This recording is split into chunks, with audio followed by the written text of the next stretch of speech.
If the gospel matters in my ministry life that I long for, it's going to matter in my everyday life. I think a lot of times we want to have all the answers right away, but somebody else's answer isn't necessarily going to work for you. And so I think one of the things that we want to do as we're building something and growing something is to also recognize that you have a specific formula for how it's going to fit into your life with your family, your children, where you live.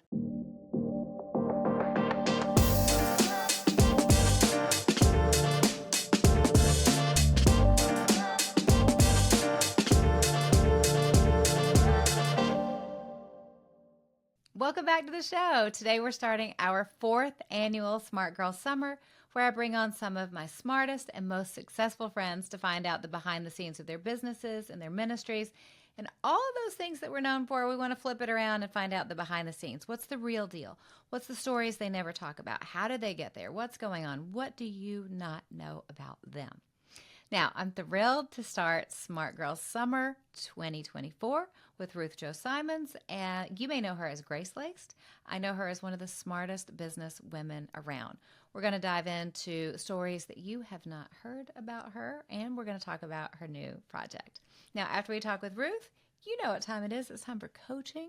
We are in our Success Secrets series, and I'm giving you 2 quick filters so you know when to say yes or when to say no to things. And for recommendations, I'm bringing you my new favorite hand cream and the world's best leggings, because we can never have too many leggings. Now, don't forget, this is the last week to sign up for free coaching. I'm giving away free coaching calls. If you've ever wondered what it's like to get personalized, high-level coaching, this is your chance. The truth is, all people at certain levels of success in their industry, whether they're in the corporate world or entrepreneurs, they are getting coached. They are getting expert level coaching. This is what I love to be able to offer for free just a couple times a year. Go to allieworthington.com/free coaching. We're going to have all of the coaching calls for free in June. So if you are an executive, if you're a business owner, if you're an entrepreneur, go ahead and apply to see if we can get you scheduled. Again, allieworthington.com/free coaching. Okay, without further ado, here's my friend Ruth. Okay, Ruth, I am so excited to have you on Smart Girl Summer because people think of you as this amazing artist. Of course, you're a fellow mom of a big family. You are sweet. You're wonderful. You write amazing books. Here's your new book, Now and Not Yet. But what I know from behind the scenes is you're one of the smartest business women around. And so how could I not have you on Smart Girl Summer? Welcome. I'm so honored to be here, Allie. Okay, tell me about the beginnings of your business. How did GraceLaced happen? Yeah, well, 16 years ago, I started a blog called GraceLaced. I was just trying to find grace in the everyday because I was raising a bunch of babies and was a pastor's wife, not living my best front lines ministry life, right? You know, I wasn't out there killing it in overseas, doing some major work for Jesus. I was, scrubbing down counters and changing diapers and discipling young ladies in the in-betweens of my life, and thinking to myself, okay, if the gospel matters in my everyday life, if the gospel matters in my ministry life that I long for, it's going to matter in my everyday life. And so that's how the blog started. And then 10 years ago, it's been a little over 10 years, I just began seeing that maybe some of these little paintings and little words I was writing and sharing on Instagram was actually turning into something that people wanted to purchase. And I hadn't really talked about a lot of my artwork, but I was starting to come into a season where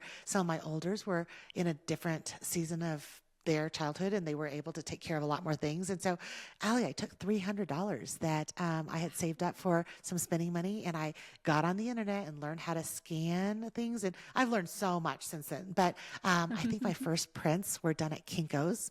They were not the best prints, but I just started small, and it was on our kitchen island that I was wrapping packages, the first initial packages, and that's how GraceLaced actually began, was with my husband and me after the kids went to bed, sleeving some prints and going, wow, I can't believe a few people purchased my prints. And then a year later, we were like, okay, something's happening here. This is taking off. And a few years later, I started building a team. So it was a slow start, nothing overnight. But I say the backstory of GraceLaced.com as the blog because everything I've ever created was out of the overflow of saying, this is something I'm learning. And whether it's helping you turn your eyes to Jesus and visually seeing reminders of truth or reading reminders of truth, it always came out of me learning it first. I'm sure there are so many artists who see what you've built and are going, I just wish I could learn from her.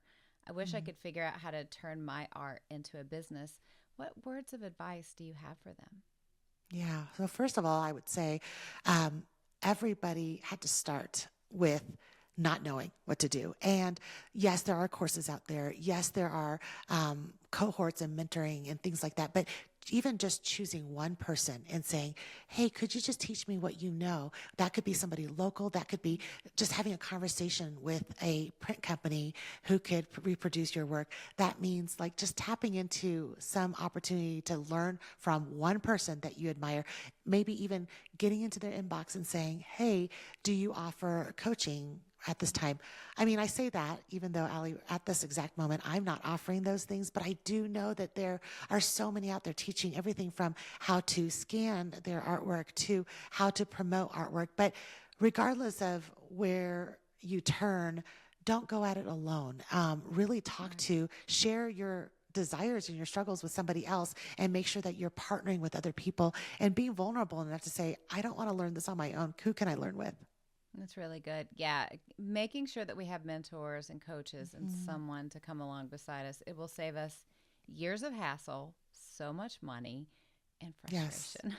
So much frustration. Absolutely. And you do such a good job of offering that. And hopefully in time, Allie, like as we were talking offline, just in time, I hope to be able to offer that. I'm just trying to steward my life well and not overcommit. But I love intimate settings where I get to look somebody in the eye and say, this is how, do this next thing. Start here. Go and do this. And I feel like you do such a good job of leading women with the very next thing they can do to make progress. Well, thank you. Well, I was leading you a little bit in those questions about you helping artists. So thank you for going with me on it because I think it would be such a gift for you. Let's talk about the mental hurdle. So you're at Kinko's one day, you're growing slowly, you start to hire people. What were the mindset shifts that you had to make to go from I am Ruth, mom, pastor's wife, to I am Ruth, the artist and entrepreneur?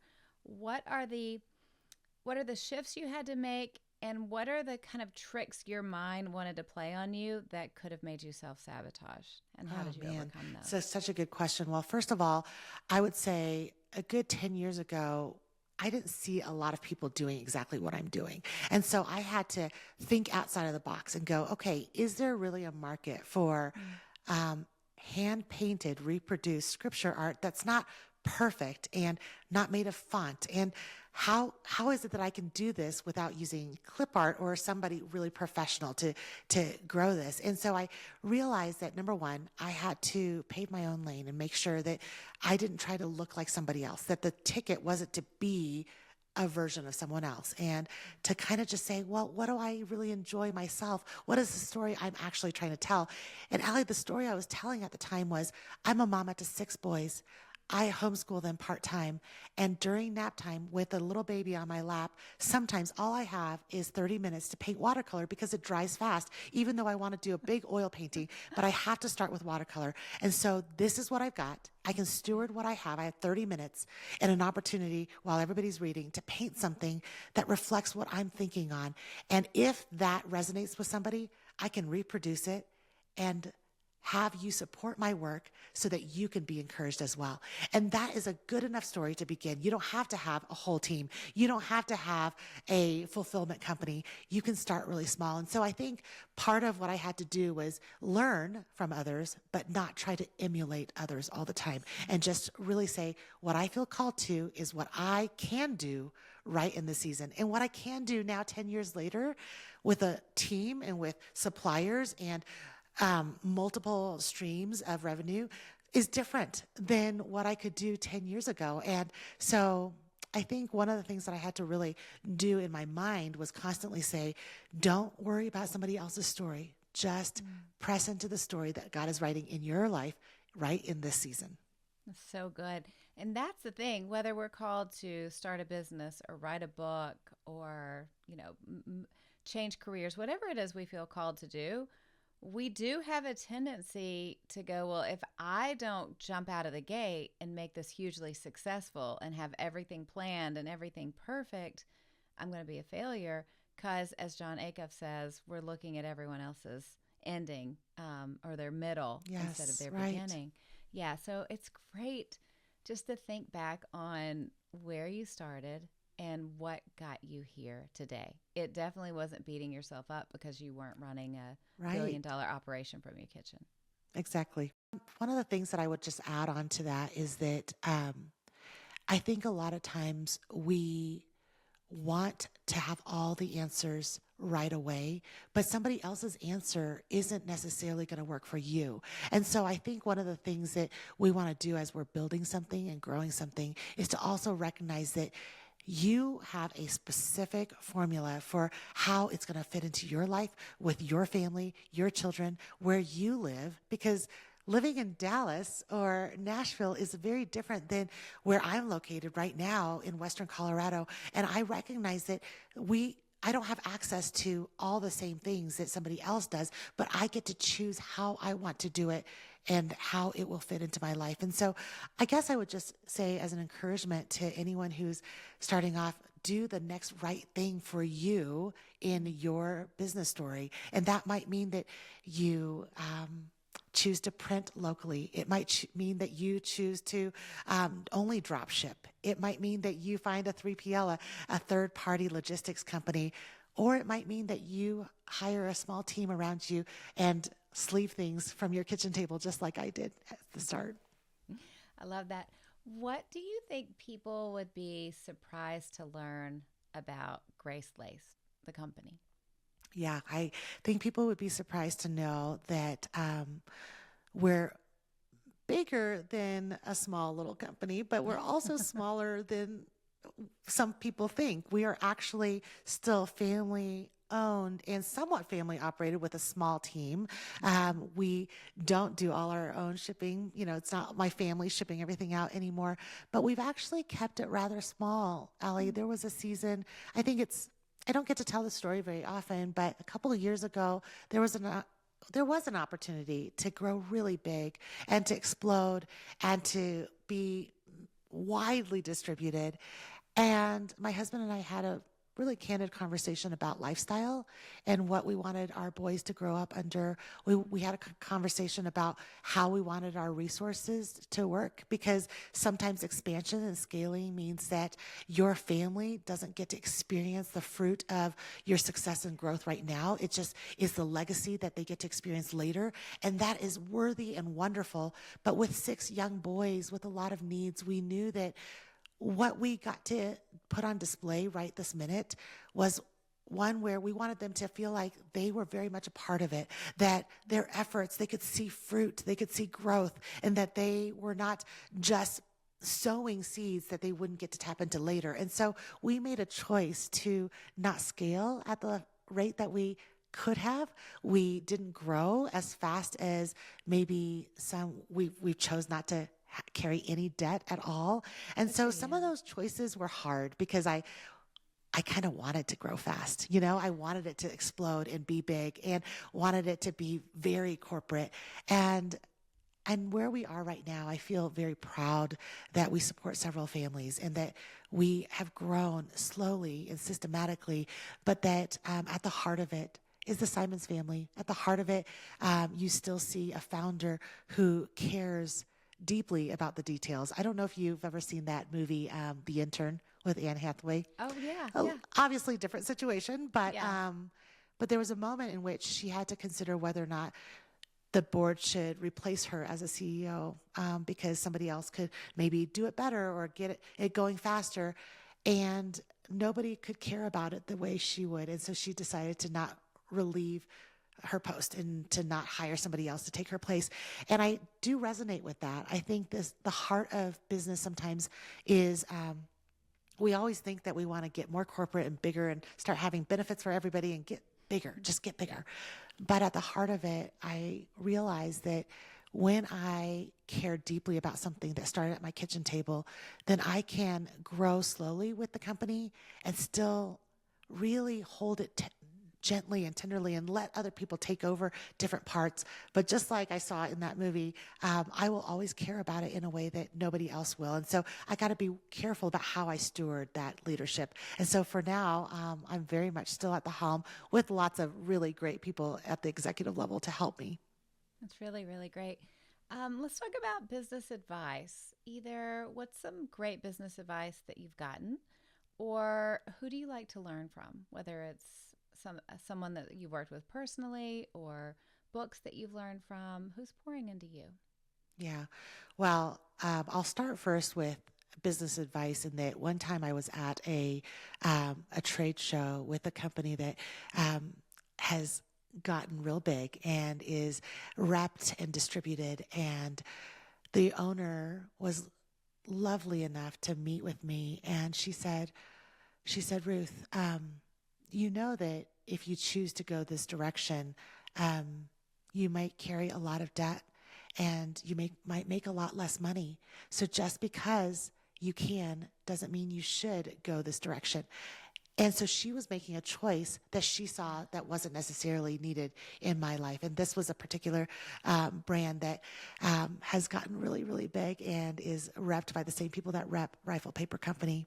But another piece of business advice, and I love sharing her by name, but Jamie Kern Lima, the author of Worthy, which is going so big right now. She is the founder of It Cosmetics that sold for billions to Estee Lauder. And she was one of the loveliest ladies that I have met who graciously just hung out with me at this event that we were at. We were just sitting on the couch for hours, and she listened to my transition story at GraceLaced, thinking, what's next? How do I do this? And we're kind of too big to be a small little operation, but we're too small to be this, we're not selling on Amazon. We're not this huge company. And I was talking so much about moving and getting away from the limitations. And she literally said to me, she said, Ruth, what if the story that you're telling, and what if your very superpower is that you're the only one who can show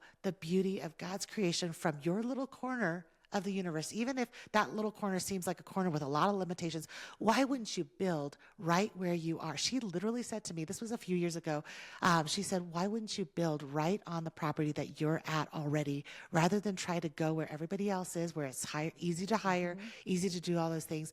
And I took that advice, and years later, we just wrapped the building of it. But we built this 2,400 square foot studio for me here on this 49-acre property in Western Colorado, which in time, and I was a little nervous to say so right at the top of our conversation, but Allie, the goal was to be hospitable and welcome small retreats in and allow me to share my expertise about starting a business, sustaining a business, hiring, growing, championing a team, and turning the passion that you have into something that will generate a legacy and wealth for your family. And that is my passion. But I wanted to do that. I thought I wanted to do that from the big city, but God has us right here in Western Colorado. And Jamie Kern Lima literally said, why don't you just build right where you are? And I said, okay, I'm going to. And I did. And now we can welcome people into this beautiful ski resort mountain town of Durango, Colorado. And I hope I get to open up these doors here in the next year or two. But that was really good business advice, to not look outside and say, just because this is where it seems easier, that's where I need to go. She said, this is what makes you unique. So press into what might be difficult, but what makes your story one of a kind. Oh, and who doesn't want to go to Durango? I hope you come you. visit Come sometime. on. I'd love it. Yeah, love it. Okay, that was so good. I love Smart Girl Summer the most out of everything I do, because I get to dive in and have these conversations, because, people know you as an amazing artist. They know you from your amazing books that you write, but it is so rare that we get your behind the scenes story of your business and how you've worked and how you've struggled and how you've had to overcome so much to grow this. This is great. I want to switch gears. Let's talk about now and not yet. I know as an author, we never write books that we don't need, right? Like the Lord will give us an idea for a book and we'll be like, yes, I will teach people about that. At least this is for me. But then it turns out that I really needed to write For sure. Let's talk about this for you. What did that look like for you? Well, first of all, the book was written in a tense moment that keeps on going. Like I am always in the midst of what is currently going on that is probably not everywhere. It's not exactly where I want to be. Well, this is a book for anyone who is not quite where they want to be. I think all of us are often in a season where maybe we've accomplished a lot. Maybe we've seen some dreams come true, but we're going, can I just skip the part that's hard? Can I just get to the part where I'm thriving and flourishing and fruitful and meeting all my goals? And when I was writing this book, I was actually in the midst of going, Lord, I don't know how to juggle the things that you've got for me. Can I just get to the part where I find all the solutions to this? But the content of the book actually details the last 10, 15 years of life lessons I've learned where I've seen seasons of hiddenness where I was in obscurity and I wasn't getting all the likes and the follows and I wasn't being promoted and I didn't get to sit on stage at Good Morning America. Like that wasn't happening in my life.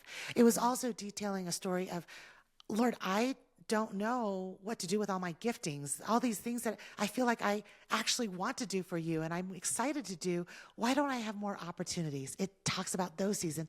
It also talks about a season where my husband and I thought that this was our career path together. And through hurt and betrayal and pain, we lost a lot. We suffered what I couldn't even make public at the time, what felt like a death to a dream, death to something we had invested in deeply, and what it looks like when you're not flourishing, when you're not blooming, when it looks like it's a long winter.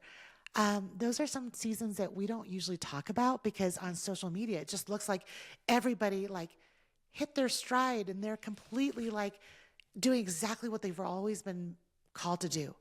And yet I get to go back and say, yeah, a good decade ago, we were going through a loss that what I don't get to say sometimes, Allie, is that GraceLaced really came out of a season where I had to step up and be the breadwinner, that my husband was in a season of loss where the thing that he had poured his life into, the ministry and the public work that he had absolutely committed to kind of took a turn and he was faced with a total career change. And no one knows that GraceLaced wasn't me just hustling to add on, but it was me stepping up and saying, I can.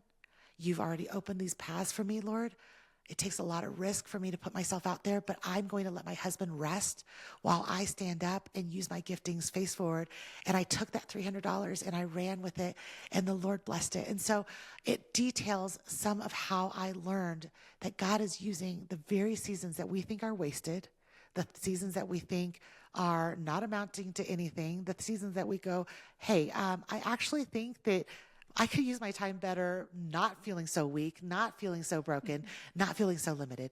And I'm longing for people to be encouraged right where they are and to start where they are because of the life lessons I've learned. I love how you share your story. For me, it was 16 years ago, a laptop with missing keys and $42. So give me a story about a woman under pressure with kids and going, okay, I'm going to build this because I think sometimes the Lord lets us get in situations where we don't have a choice but to step up to make us step into our calling. Exactly. Because I know for me, if life had stayed easy, I never would have done any of this, and people go, well, all those years, how did you not quit? How did you keep going? And my answer is always, I didn't have the privilege that quitting could be an option. Right? Yes. And I'm sure it was the same way for you. Very much so. I actually used to call myself a quitter. I used to think, oh, Ruth can't do hard things. And because I'm kind of also a recovering perfectionist where it's like, if I can't do it perfectly, I don't want to do it at all. And I think even one of the chapters in this book, I actually write about how Chesterton says that if something is worthy of doing, it's worthy of being done poorly or Yes. simply. And I think that idea is ultimately that we sometimes think that we have to be on the other side of our limitations or our difficulties or our not enoughness to actually tackle the very things that God's laid before us. But it actually honors the Lord when we just start where we are with what we already have, which means I don't have to be the world's most amazing painter. I don't have to go take 20 courses in painting before I say, this is my offering right where I am. And you know what? I can prove and show, my track record shows that there were people who were blessed by the paintings of Ruth, introductory watercolor artist. And there are people who are blessed now after I've been painting in watercolor after 10 years. So both are valid and both are worthy. So good, Ruth. So, so good. Okay, couple quick questions at the end, just for fun. Number one, what song are you loving right now? Okay, so I have been clinging to, maybe it's just because I'm feeling a little weak these days, but I've been clinging to I Set My Hope on Jesus. If you've not heard this song, it's by the Gettys, I believe. We'll make sure we get it right. Yep. But it's, the subtitle is kind of an interesting one. The subtitle actually is a song for a deconstructing friend. I'm not deconstructing. I'm not going through a spiritual battle in my life. But I think sometimes I repeat lies in my mind that cause me to have a hard time clinging to the truth. And so both my ministry goal and my goal for myself every day is to set my hope on Jesus. And so I've been listening to that on repeat. So good. So good. What about TV or movie? I have not watched a lot of TV lately because of how being so busy, but I got to walk the red carpet and do the screening for Unsung Hero. Yep. And Allie, we need to go see that. I mean, you've got Side to go note, see it. Ruth, you looked amazing, and the shoes were Thank adorable. you. Very Oh my cute. goodness. Well, it was my first red carpet. I actually didn't even know what I should really wear, but it was really a sweet, I was feeling all nervous and a little like, oh my goodness, social anxiety. But then I sat down to the screening and Allie, I just cried through the whole thing. Good, healthy tears. But it was so beautiful because it is a story about family and resilience and motherhood and the impact that we make when we don't even realize we're making it. So I hope everyone goes and sees that movie. So it was so fun to go support my friend Candace and Joel and Mariah Smallbone. And so it was a good movie. And everyone go to Ruth's Instagram and look how cute she looked. 'Cause Oh, she looked thanks. adorable. Last fun question. What about a favorite product that you love?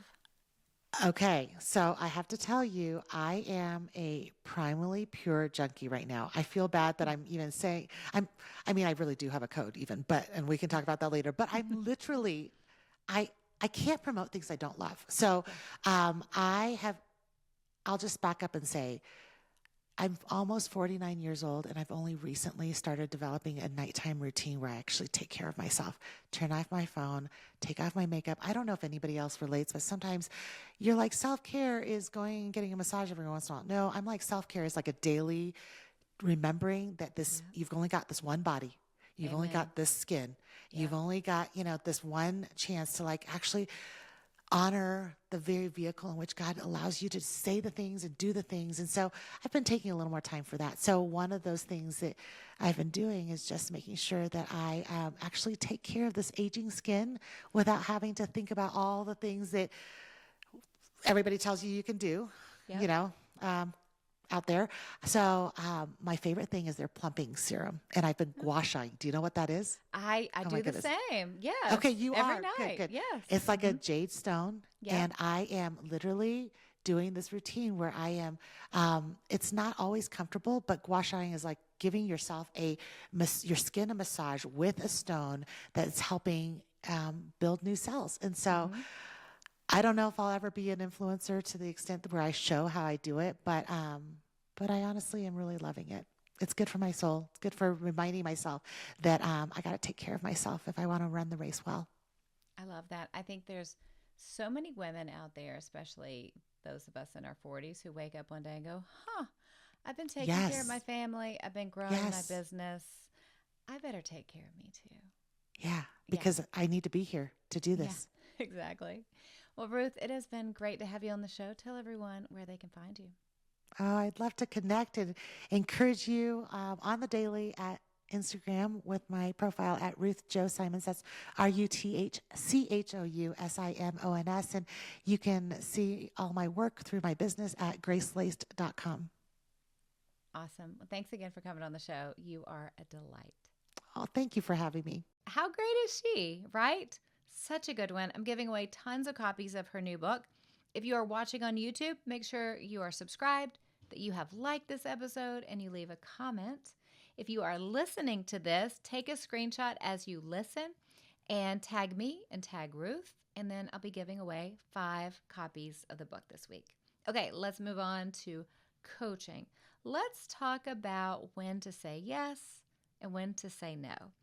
The truth is, saying no can be really tough. Maybe you want to please people, or you feel like you have to do everything right, which makes it hard to say no. Maybe you say yes because you like being in control and trusting others when you say no to still accept you and be happy with you when you say no is a little bit scary. I get it. It's not easy to say no. So I want to make it a little bit easier. I've got 2 simple filters that can guide you when you're deciding whether to say yes or no to something. These are going to help you focus on what really matters and reduce your stress. The first filter, I want you to think about what are your top 3 values right now. Not in life, because in life it's almost always God and family, right, and something else. I get that. What are your 3 values right now in this season of your life? I want you to write them down. It's a game changer. I want you to just take a minute right now, pause the show, and think, what are my 3 values right now? Okay, I hope you're back. What happens is your values act like a compass. They will help you steer clear of things that don't match what's important for you right now in this season. For example, if you're a new mom, maybe convenience is a top value because of the demands of caring for that baby, right? For me, the values that I have right now are calm, they're kindness, and they're fun. This is what I'm striving for after years of striving and building a company. And, we've had so many setbacks and so many issues in our family. I've shared with you the chronic illnesses that we have in our family. It's tough. It is really tough. So I'm putting a high priority on calm and kindness and fun. This is how we're getting through this right now. If a new task or a new role might mess with these, it's a no for me. For me, my current values are calm, kindness, and fun. You know what we've been through as a family. We've been through a lot. The chronic illness and difficulties, and I've spent the past 15, 16 years really hard charging building my company. And now in this season, I just need a little calm. I need everyone to be kind, and I need to have some fun. So if a new task or a new role is going to mess with any of these, it's a no. There's some tempting things. Like I would love to join some boards of directors. I've had some opportunities to do that, but I can't because it may add stress or cut into my calm time or my fun time. It's not worth it. These are things I can do in the future. So I want you to think about those 3 values and let it guide you on when to say yes to extra things and when to say no to extra things, okay? Second thing, what are your goals? Goals are super specific and goals are short term. When a new opportunity comes up, I want you to ask yourself, does this help me meet any of my goals? If it does, and it doesn't mess with any other goals, I want you to say yes to it. But if it doesn't help, or even if it gets in the way of your goals, it's probably a no. Even if, for instance, sometimes saying yes to an opportunity could mean more income, more earning. However, if that also means you're going to take a bunch of time away from family and family events, that may be more important to you. So again, it may be beneficial in one way, but that benefit doesn't outweigh the important benefit of one of your goals, right? So these filters, based on your values, based on your goals, will guide you through choices that you have to make in your life. Saying no means making room for what truly excites you. And it means you're making room for what's going to move you forward to whatever calling that God has for you. I want you to let your values and goals lead the way and not just the whims of other people or the mood you're in that day. I want you to say yes to the things that truly light up your life. Okay? Now, things that truly light up my life. I know that's a silly transition, but go with me. It is, if you're watching on YouTube, you see this. I'm holding it up. It is EOS Shea Butter Hand Cream. The scent is vanilla cashmere. It is a good vanilla smell. You know how sometimes there's like a cheap vanilla and it doesn't smell good? You know what I'm talking about? This is not this. This smells great. This makes my hands smell like a vanilla frosted cupcake, and it's absolutely delightful. I love this stuff. I'm never without it anymore. Second thing, I think I've told you about it before. The world's best leggings, especially if you have an 85-pound super shedding golden retriever who has 85 pounds of love, anxiety, and fur, like I do. It's Old Navy leggings. They're super inexpensive. They're super amazing. I buy the high rise kind. I think they're about $20. I probably have 5 pair. It maybe seems like it's all I wear and I wear the same thing every day. No. I'm trading out those Old Navy leggings. They're amazing. I even bought them for my son's girlfriend when she comes over because I felt so bad. She had to go through lint roller after lint roller when she wore regular leggings around here. It's just a hazard of visiting us and our giant, hairy golden retriever. But you know what makes me happy? It makes me happy that you're here. I love that we get to spend this time together every week. I love that you are investing in yourself, because an investment in yourself is an investment in everyone else too, because your spiritual health and your emotional health and your professional success benefits everyone. I believe in what's inside of you. I believe in your dreams, and I know you're making an impact on this world for good. God has created you to stand strong and bring something special and unique to this world that only you can bring. So keep stepping up, keep showing up, and keep loving well, because you know the truth. You cannot break a woman who gets her strength from God.